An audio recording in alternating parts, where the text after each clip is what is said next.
The deadline is today for whether or not Paul Manafort and Donald Trump Jr. are going to accept the committee's invitation to testify publicly next week. Do you think they should? Yes, I certainly think they should, because that was one of the areas I pushed for in our agreement early on. Is we needed open hearings, we needed to use the subpoena power, we needed the ability to declassify documents. It's critical that they appear.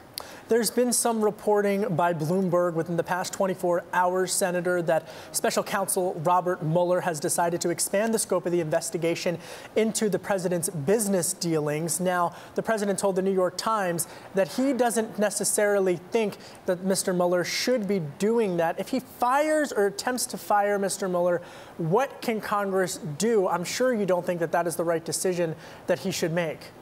Well, first of all, I think the president is way off base in saying that Bob Mueller can't get into these financial issues. They are very much linked to the work we've set out to do. I mean, going back as far as 2008, the president's sons have said that much of their portfolio was linked to Russian money. We don't have the president's tax returns. We don't know anything about borrowing money from the Russians. So I think Bob Mueller is very much appropriately thinking based on the news reports about these issues. Second, if the president was to fire Bob Mueller without cause, that would be an attack on the rule of law.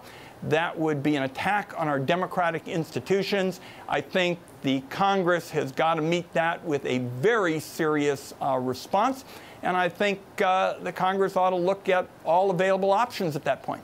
Well, let me press you on that. What options would be available? Because some Republicans that I talk to tell me that there's too much conflicts of interest with regards to the special counsel in order for there to be a transparent and an unbiased investigation. First of all, I think if you look at Bob Mueller's record, and I've disagreed with him on a host of policy issues, he has never been called unprofessional before.